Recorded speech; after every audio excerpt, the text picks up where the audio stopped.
cannot leave one voter behind. If values voters account for 0.5% or 2% of voters or 8% of voters, whatever it is, we're going to find them, we're going to talk to them, we're going to turn them out.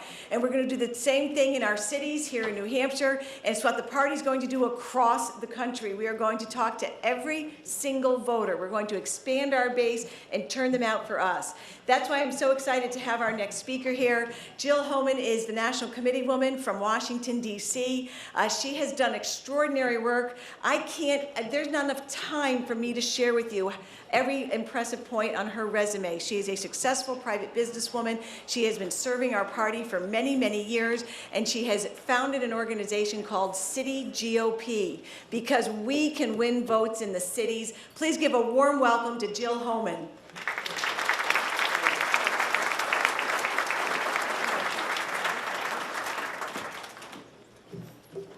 Great.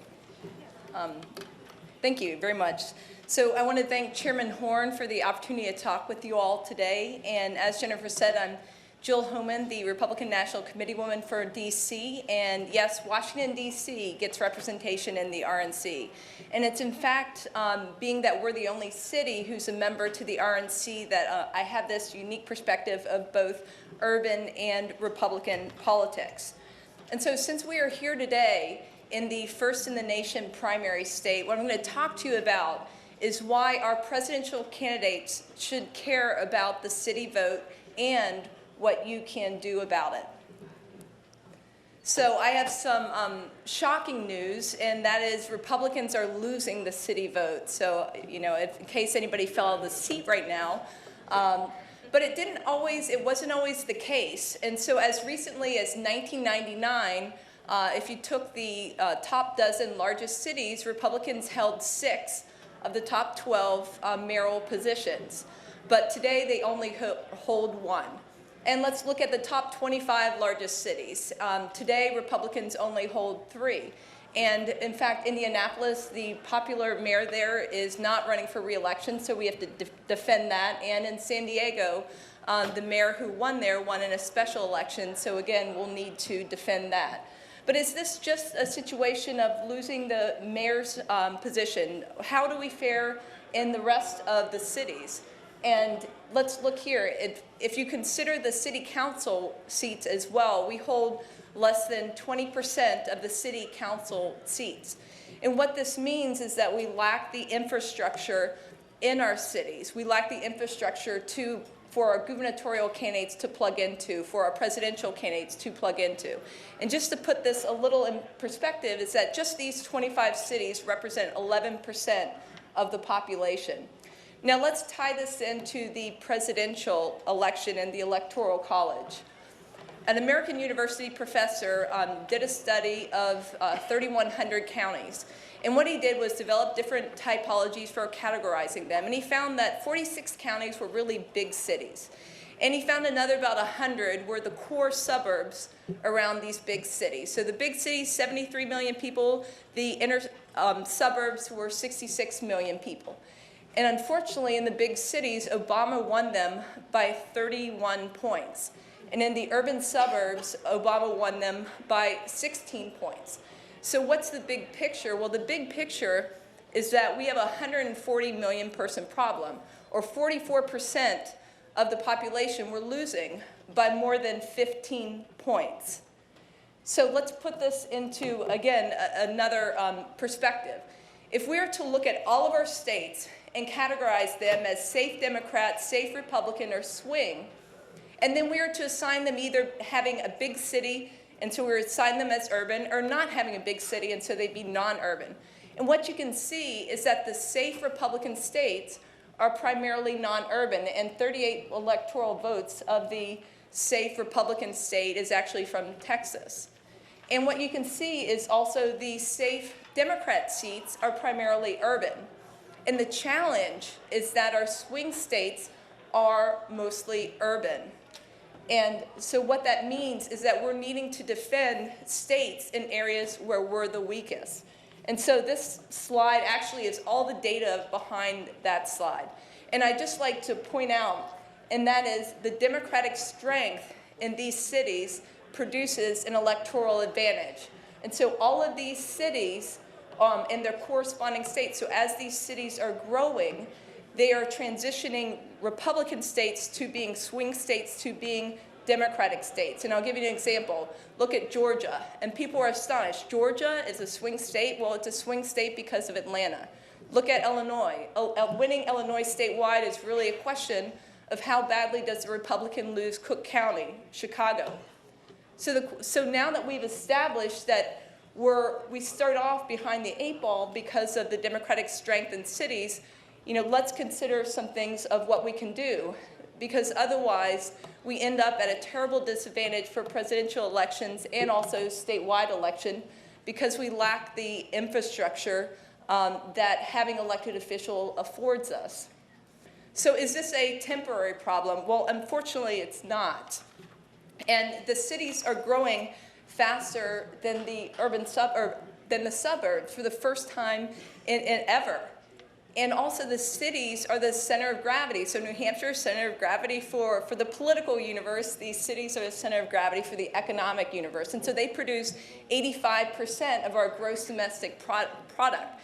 And what that means is that the cities are going to continue to be where the jobs are produced, where people want to live, and unless we do something about it, where Republicans are out of power.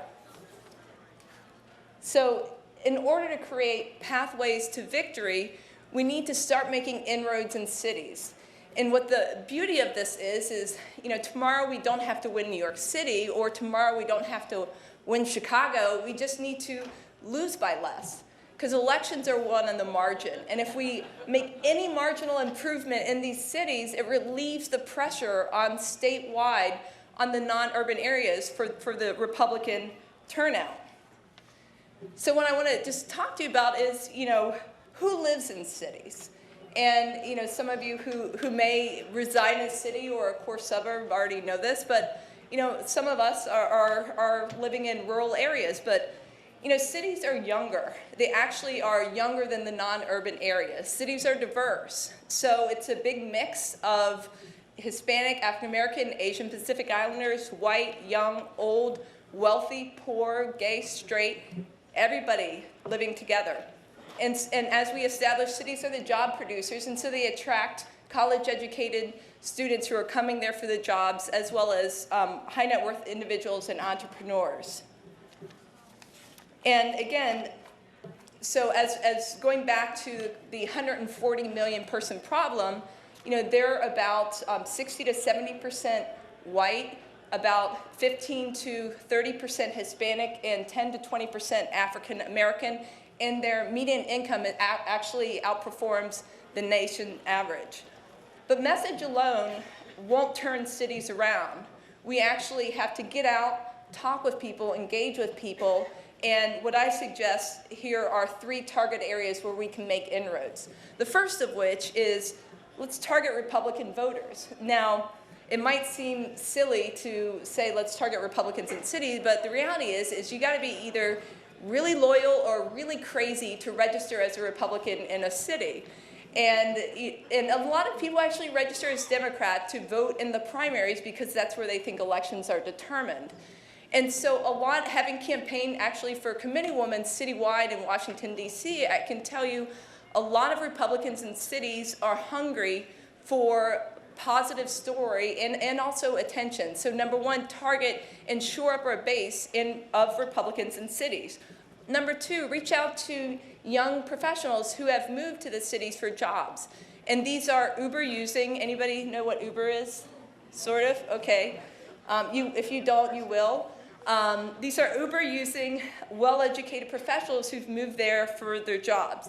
And thirdly, building bridges to minority communities, so African Americans, Hispanic, and Asian Pacific Islanders. And it means showing up, engaging, and building those relationships. And so I show you just a sample of the folks that we've talked with at City GOP. And these are some people who are making inroads as Republicans in cities. And while I have Senator Paul here, he's the first presidential candidate we've spoken with, and I'm looking forward to speaking with all the other presidential candidates as well. And so I provide a sample here of what they're doing well. And so you have, for example, the Fresno mayor, young Republican woman who inherited a $120 million deficit, and she turned that around and is now investing in small to medium-sized businesses. You have the Shelby County trustee, that's Memphis, actually elected a Republican, and he's focusing on financial literacy for low-income individuals. Mike Pantelides in Annapolis won by just a couple votes, and he ran a very grassroots pro-environment campaign. You have Senator Paul working on criminal justice reform in urban communities, and Mayor Mick Cornett, who has focused heavily, fourth-term mayor in Oklahoma City, has focused heavily on residents' health and infrastructure and pro-jobs. So the question is, what can we do here today? And the first of which is become engaged with City GOP, and we have many different ways to connect. We'd love to hear from you, your ideas, and reach out to us with feedback. As we're here today at the First in the Nation primary, what I'm asking you is to hold our presidential candidates responsible for developing and implementing an urban strategy to target city Republicans, young professionals, and minority communities. And so ask the question about how they plan to reach out and connect with city voters, because the data is the data, and it's a very scary story unless we start to make some inroads. So volunteer, donate, and support city Republican candidates, and so even the long shot ones, because when you have people who are running in the cities, even long shot candidates, what that means is that they're developing infrastructure that can help gubernatorial nominees and can help presidential candidates. And let me share an example. I was talking with the Chicago Republican Party chairman, and she was telling me about Chicago. They recruited a record number of candidates for their state legislative races in inner city Chicago. They had 18. Now, Democrats there are very aggressive in knocking them off the ballot. So they were left with 8, which was still phenomenal. And what she did is she had every one of those 8 state legislative candidates agree to support the Republican gubernatorial nominee. And I said, Caitlin, are you telling me that they literally campaigned with literature from Bruce Rauner? And she said, yes. So here you have 8 candidates who are not only handing their literature out, but also handing out literature for Bruce Rauner, and he did well and outperformed his previous Republican gubernatorial candidate in 2010. And also target your local neighborhood newspapers, blogs, and listservs to spread a pro-Republican message, and join your local city Republican Party. And just to leave you with one example of what the difference can be, if you take, for example, the state of Ohio in Cleveland, and if we were to make a marginal improvement in Cleveland of 2%, let me just back up here and tell you what happened. In Ohio, Bush won Ohio by 100,000 votes. Obama won Ohio by 100,000 votes. And if we make a marginal improvement in Cleveland of 2 percentage points, what that means is we've made up 20% of that vote differential in Ohio. And so that completely relieves the pressure on what we need to do statewide. So I thank you for your time and attention, and if anybody has any questions or anything, I'd appreciate it, or we can catch me afterwards. So thank you very much.